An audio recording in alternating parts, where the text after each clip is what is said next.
Hello, salut tout le monde, j'espère que vous allez bien. Nous, ça va par la grâce de Dieu.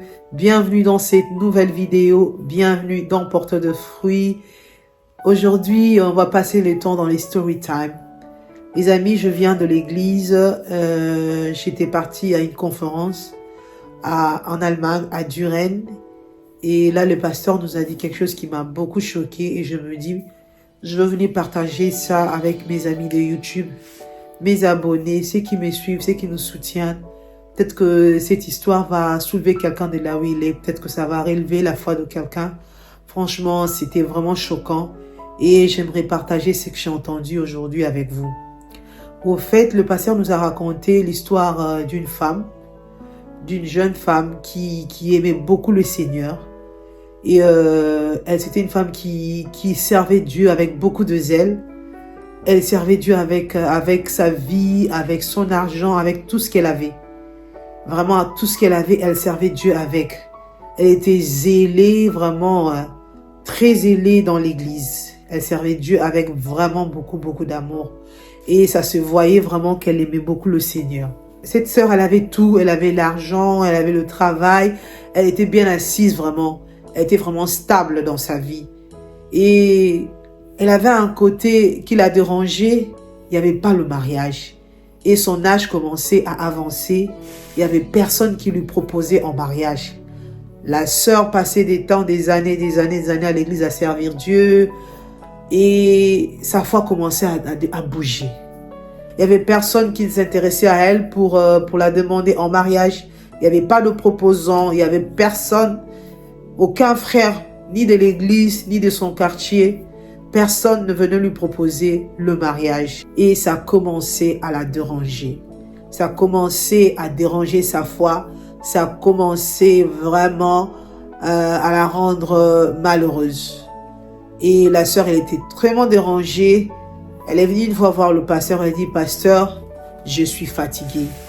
Je sers Dieu de tout mon cœur. Je sers Dieu avec tout ce que j'ai. J'ai un côté qui me dérange, qui commence à déranger aussi ma foi. Je n'ai pas de proposant. Il n'y a personne qui s'intéresse à moi. Et mon âge avance, pasteur. Moi, je crois que je dois chercher à avoir un enfant. Parce que là, je risque de rentrer dans la ménopause sans enfant. Et le mariage ne vient pas. Mais le pasteur lui dit, mais ma soeur, tu n'es pas mariée. Comment est-ce que tu vas aller faire un enfant? Il dit, pasteur, je vais d'abord laisser le christianisme à côté. Je vais laisser d'abord ma vie chrétienne à côté. Je vais d'abord aller faire un enfant. Si je finis de faire un enfant, là, je vais revenir vers Jésus. Mais là, en ce moment-là, je suis fatiguée, pasteur. Je n'en peux plus. Je n'en peux plus. Et là, bientôt, là, je vais rentrer dans la ménopause. Donc, il faut que je trouve une solution. Je veux faire un enfant. Elle dit que non, je risque de disparaître sans même laisser une progéniture. Le pasteur lui dit, non, ma soeur, Dieu ne t'a pas oublié. Sois patiente. Ne fais pas ça, ma soeur. Tu n'es pas encore mariée. Comment tu vas aller faire un enfant? Accroche-toi à Dieu. Le pasteur a beau parler. La soeur était catégorique. Il dit, je suis venu seulement t'informer que moi, j'abandonne d'abord cette voie chrétienne. Je vais aller d'abord chercher à avoir un enfant. Et si je fais l'enfant, et puis je veux revenir à l'église. Le pasteur lui a dit, ne fais pas ça, ma soeur, sinon tu vas regretter, ne fais pas ça. Après, la soeur est partie. Elle a dit au pasteur, en tout cas, je suis catégorique avec ma décision. La soeur est partie. Après quelques temps, elle a rencontré un homme marié. Elle a commencé à sortir avec un homme marié. Et cet homme marié avait beaucoup d'argent. La situation financière de la soeur, en la voyant comme ça, était devenue encore beaucoup plus meilleure. Donc, il a ouvert une boutique pour la sœur. La sœur commençait à voyager, a commencé à faire des voyages. Le mari a changé vraiment. Elle a beaucoup influencé la vie de la sœur. La sœur a changé son accoutrement. La sœur commençait à fréquenter des lieux qu'elle ne fréquentait pas avant, les boîtes de nuit. Elle commençait à fréquenter des lieux vraiment qu'elle a des casinos, des choses qu'elle n'a jamais faites avant. La vie de la sœur avait vraiment changé. Elle avait changé son accoutrement, ses fréquentations. Elle ne partait plus à l'église. Vraiment, elle avait complètement changé de camp. Elle avait complètement changé de camp. Et elle faisait beaucoup de voyages, de plaisir. Et cette année, il paraît en 2024, elle est partie au Congo. Donc, après une année de relation avec l'homme marié, Elle voyageait beaucoup, mais cette année, elle est partie au Congo. Cette année, même ce mois-ci, le mois de septembre, elle était au Congo. Il paraît, il y a 2 jours, 3 jours, on appelle le pasteur. Sa sœur qui est là-bas au Congo est en train de pleurer au téléphone et dit que non, la sœur a fait une crise. Donc, une crise inattendue. On ne connaît pas la cause de la crise. Elle a fait une crise là-bas au Congo. Et la sœur est morte. Le pasteur a beaucoup regretté. Et le pasteur a donné comme conseil, voilà ce que le diable recherchait dans sa vie, c'était de prendre son âme. Et maintenant, le diable, il a pris son âme, elle était plus dans le Seigneur, elle avait totalement changé de vie. Et maintenant, elle n'a même pas eu l'enfant qu'elle voulait encore, parce que jusque-là, elle n'était pas encore tombée enceinte. Et elle a maintenant perdu son âme. C'est ce que le diable recherche dans la vie des enfants de Dieu. Par le manque de patience, elle a changé de vie. Elle voulait un enfant. Elle est arrivée jusqu'à sortir avec un homme marié. Qui sait si c'est cet homme marié qui a fait tout ça? On ne sait pas. Parce que c'est un homme qui avait beaucoup d'argent. Je ne sais pas. Si ça vient d'où, on ne sait pas. Le pasteur dit que vraiment c'est triste parce que là maintenant la sœur a perdu son âme. Le plus important c'est l'âme de la personne. Et là tu n'avais plus Jésus avec toi. Le diable en a profité pour frapper ton âme. Pour te prendre toi la vie. Pour que tu puisses vraiment terminer avec lui. C'est le but du diable. C'est d'emmener beaucoup plus de personnes en enfer avec lui. Et regardez comment la vie de la sœur se termine. Une personne qui était très zélée, très dévouée à servir Dieu. À cause du mariage, tu perds ton âme. Et là maintenant, elle est morte il y a 2 jours. Elle est partie. Elle a même laissé tout l'argent que le mari lui avait donné, la boutique et tout ça. Tout ça est resté. Même l'enfant qu'elle voulait avoir, elle n'a pas eu l'enfant. Et là maintenant, c'est son âme qui est partie.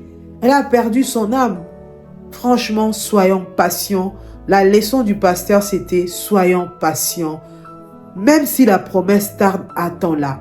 Tu es dans le Seigneur, tu manques le mariage. Ne sois pas découragé. Ne va pas aller vendre ton âme à cause du mariage. Les mariages, ce n'est pas la finalité. Les mariages, ce n'est pas la fin du monde. Tu es dans le Seigneur, tu sers Dieu, tu cherches le travail, tu n'as pas encore trouvé, ça fait 5 ans. Ne va pas te décourager d'aller chercher des chemins noirs pour trouver du travail.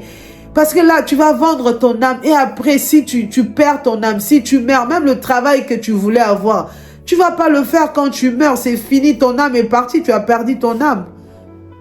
Tout passera sur cette terre. Tout passera, mais seule la parole de Dieu ne passera pas. Tu vas beau chercher tout ce que tu as cherché là. Et après, quand tu as gagné tout ça, et quand tu perds ton âme, tu vas en faire quoi, tout ce que tu as gagné? Tu vas en faire quoi? Tu vas en faire quoi? Tu cherchais l'argent. Tu prends maintenant l'argent d'une mauvaise façon. Et après, tu perds ton âme. Et puis, si tu es parti, cet argent-là, ça va te servir à quoi? Parce que tu ne seras plus vivant. Tu ne seras plus de ce monde. C'est ce que le diable veut. Il veut prendre ton âme. Il veut que tu sors de la voie chrétienne pour qu'il prenne ton âme. C'est ça. Le but du malin, c'est de nous dérouter de la route, c'est de nous dérouter de la voie du Seigneur pour qu'on puisse perdre son âme. Mais soyons patients. Soyons patients, quoi qu'il arrive dans la vie. Le Seigneur ne nous abandonnera jamais. Si aujourd'hui je manque le mariage, demain, tout peut arriver. Quel que soit l'âge à laquelle tu peux rencontrer ton âme sœur, ce n'est pas un problème. Ce n'est pas un problème, tout passera. Tout n'est que vanité des vanités, c'est vrai. On est sur cette terre pour que nous puissions vivre la gloire de Dieu. Mais cette gloire de Dieu, c'est Dieu lui-même qui détermine quand est-ce que ça va s'éclater dans ta vie. Dieu est le maître de temps et des circonstances. C'est lui seul qui détermine quand est-ce que tu vas te marier, quand est-ce que tu auras ceci, quand est-ce que tu auras cela. On ne peut pas s'en faire pour tout ce qui se passe ici sur la terre. Parce que Dieu est le maître de temps et des circonstances. Il fait grâce à qui il veut, quand il veut. Mais tout ce que moi je sais, Dieu nous aime. La Bible dit, et il ne nous abandonnera jamais, il ne nous délaissera jamais. Parce qu'il est un bon papa. Parce qu'il nous aime. Quand Pierre lui a demandé, Seigneur, nous te suivons, qu'est-ce que nous aurons? Jésus leur répondit, que vous serez bénis sur la terre et aussi au ciel. Donc, Jésus nous promet la bénédiction terrestre et céleste. Mais il ajoute à la fin avec des tribulations. Donc, il nous promet, quand tu le suis, sans nul doute, sans hésitation, quand tu suis le Seigneur, la promesse qui est attachée à ça, c'est la bénédiction de Dieu. Tu seras béni sur la terre et aussi dans le ciel, quand nous nous reverrons avec lui. Et il rajoute à cette phrase-là, tu l'auras avec des tribulations. Ça veut dire que les problèmes peuvent arriver, mais sois sûr que Dieu va se lever. Il se lèvera certainement dans notre vie. Quoi qu'il en soit, quoi qu'il arrive, le Seigneur se lèvera dans notre vie. Ne perdons pas la foi et ne vendons pas notre âme pour les plaisirs de ce monde. Jésus-Christ nous aime. Il a tellement aimé le monde qu'il a donné sa vie. Le Seigneur a tellement aimé le monde qu'il a donné son Fils unique afin que quiconque croit en lui ne périsse point, mais qu'il ait la vie éternelle et qu'il ait cette vie en abondance. Vraiment, je voudrais partager avec vous ce story time. J'espère que tu as tiré des leçons. J'espère que tu as tiré des leçons et que tu vas vraiment demeurer dans la voie du Seigneur, de ne pas t'écarter de cette voie, cette belle voie qui est la voie du Seigneur, c'est de suivre le Seigneur Jésus-Christ. C'est la meilleure des choses qu'on puisse faire dans la vie, d'accepter de marcher avec le Christ. Vraiment, c'est cette parole que je t'apporte aujourd'hui à portée de fruits. J'espère que tu as tiré quelque chose de cette histoire, de cette dame qui est partie comme ça il y a 2 jours. Vraiment, c'est désolant. Yes, at the end of the day, la finalité, c'est de ne pas perdre le ciel. C'est de ne pas perdre son âme. La finalité, c'est de gagner le ciel. Après avoir reçu tout ce que nous aurons à recevoir ici sur cette terre, la finalité, Seigneur, aide-nous à ce que nous ne puissions pas manquer le ciel. Nous voulons un jour, Seigneur, te voir et nous réjouir avec toi dans le ciel. C'est ça la finalité que nous recherchons en marchant avec le Seigneur. Que le Seigneur vous bénisse. Surtout, n'oubliez pas de vous abonner dans cette chaîne de Porte de Fruits, d'activer la cloche de notification, de liker, de commenter, de partager. Ça fait toujours plaisir. Je vous dis bye bye à la prochaine occasion.